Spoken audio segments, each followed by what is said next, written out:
When I was 5, I had a best friend. Lucas was his name. He and I were practically inseparable. We'd sit next to each other in class. We'd hang out at recess and lunch in the schoolyard. He'd always come over and visit after school and on weekends. You know, the typical best friend stuff. He was fiercely loyal, even to the point of beating up other kids who made fun of me. I remember one time when this older kid called Stuart was picking on me, and Lucas ended up pushing him off the monkey bars and breaking his left arm. Stuart cried like a little girl and never bullied anyone again. Much too many young kids' relief.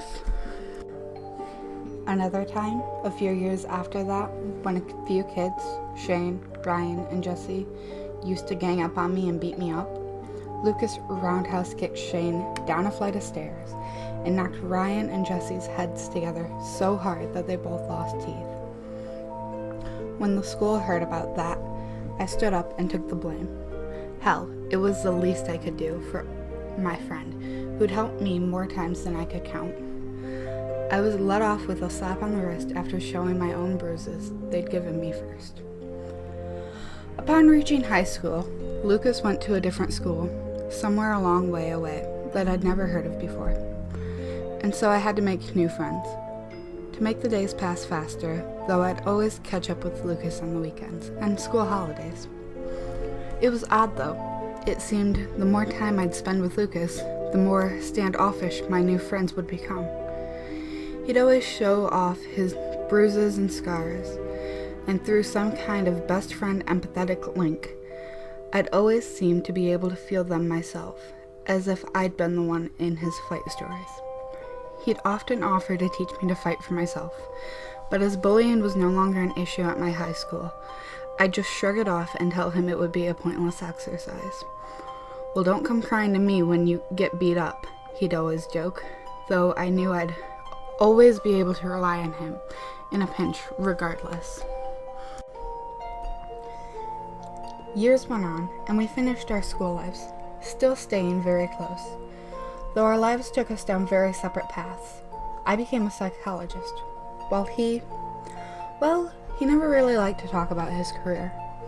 I'd often see new scars appearing on him, and more than once, when we'd catch up, I'd notice blood on his clothes. Eventually, he decided he wanted to see me at my workplace, as one of my patients. I told him it would be unwise, as we were best friends, but that I could recommend a really good colleague of mine, and he eventually accepted after much convincing. After speaking to my colleague, I'd recommended Lucas too. I was surprised to hear that he'd call and make appointments. He'd never show up to them.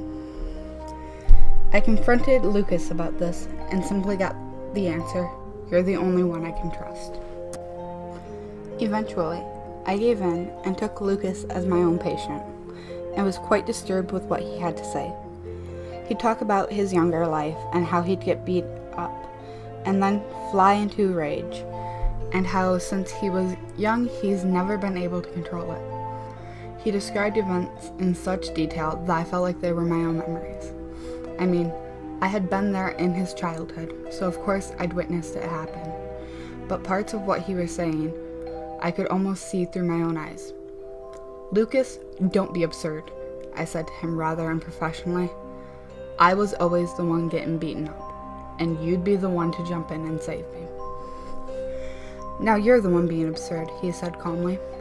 "Look deep into yourself and tell me, did anyone else ever even acknowledge my existence?"